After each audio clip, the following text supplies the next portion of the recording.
केदारनाथ की वो रात जिसने उत्तराखंड को तबाह करने में कोई कसर नहीं छोड़ी। आसमानी आफत ने केदार घाटी समेत पूरे उत्तराखंड में बर्बादी के वो निशान छोड़े जिन्हें अब तक नहीं मिटाया जा सका।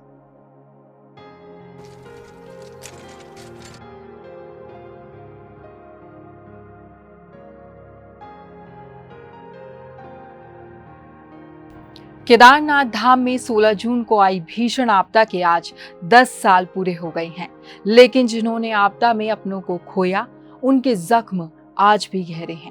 नमस्कार, खबर उत्तराखंड में आप सभी का स्वागत है और मैं हूं आपके साथ बिपाशा पाल। साल 2013 में केदारनाथ धाम में आई विनाशकारी आपदा में लापता हुए लोगों का दर्द आज भी उनके परिजनों के चेहरों पर साफ दिखाई देता है। भले ही आपदा के आज 10 साल पूरे हो गए हों, लेकिन इस आपदा के जख्म आपदा की बरसी पर फिर से ताजे होते चले जाते हैं। सोचिए जरा, इस भीषण आपदा में अभी भी ऐसे कई लोग हैं जिनका पता आज तक नहीं चल पाया है। आपको जानकर हैरानी होगी कि इस जल प्रलय से साल 2013 में सबसे ज्यादा नुकसान केदारनाथ धाम को हुआ था। बीते कई सालों तक जगह जगह दबे हुए शव मिलते रहे। तबाही इस कदर थी कि रेस्क्यू कार्य करने में महीनों लग गए। अपनों की तलाश में लोग दूर दूर भटकते रहे। 16 और 17 जून की वो अभागी रात हजारों लोगों को लील हो गई। लोगों को संभलने का मौका ही नहीं मिला। पानी में बहने से किसी का पता नहीं चला। कुल कितने बहे इसका आज तक हिसाब नहीं लगाया जा सका। हजारों में लोगों के मारे जाने की खबरें आईं। अचानक आई जल प्रलय से बचने के लिए बड़ी संख्या में लोग ऊपर पहाड़ों की तरफ चढ़ने लगे। वे सुरक्षित जगह की तलाश में ऊपर चढ़ते रहे और आखिरकार भूख, प्यास, थकान, ठंड और फिर ऑक्सीजन की कमी के कारण कई लोगों की मौत हो गई। दरअसल केदारनाथ के ठीक पीछे चौराबाड़ी ग्लेशियर की तलहटी में चौराबाड़ी ताल है। वहां ग्लेशियर का एक टुकड़ा ताल में गिरा तो पानी का बहाव तेज हो गया, जिससे पानी मलबे के साथ नीचे की तरफ तेजी से आ पहुंचा।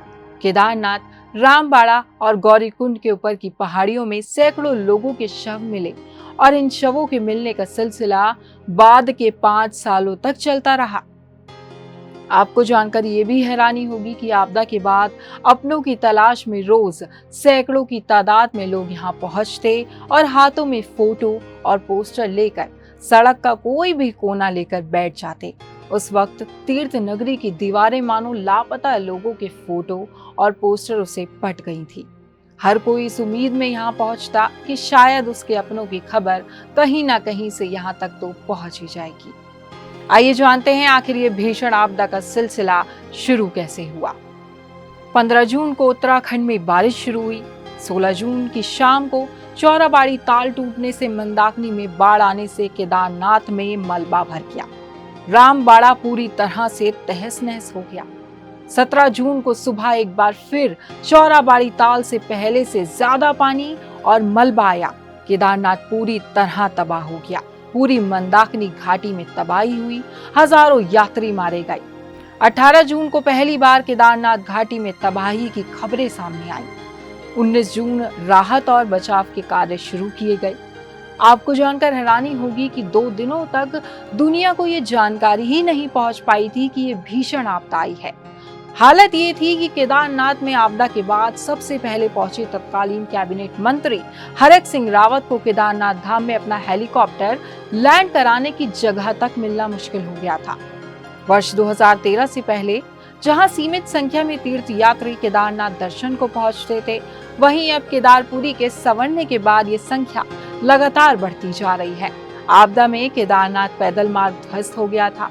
यात्रा के पहले पड़ाव गौरीकुंड से लेकर धाम तक की पैदल दूरी अब 19 किलोमीटर हो गई है, लेकिन ये मार्ग 3 से 4 मीटर चौड़ा किया गया है। शंकराचार्य की समाधि स्थली। जलापदा में आदि गुरु शंकराचार्य की समाधि स्थली पूरी तरह से ध्वस्त हो गई थी, जिसके बाद उसी स्थान पर इसे नए भव्य रूप से बनाया गया है। यहाँ दर्शन को आने वाले श्रद्धालुओं के लिए ये अब आकर्षण का केंद्र है। पैदल मार्ग ध्वस्त हो गया था, जिसे सही कराया गया। वर्ष 2019 से धाम में तो ये स्थिति हो गई थी कि दर्शन के लिए मंदिर को पूरी रात खुला रखना पड़ रहा था।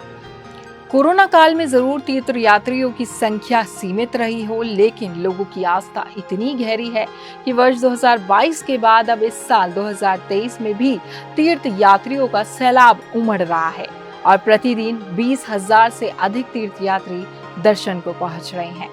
अगर आप हमें YouTube पर देख रहे हैं तो हमें सब्सक्राइब करें और बेल आइकन दबाएं। अगर आप हमें Facebook पर देख रहे हैं तो हमें फॉलो जरूर करें।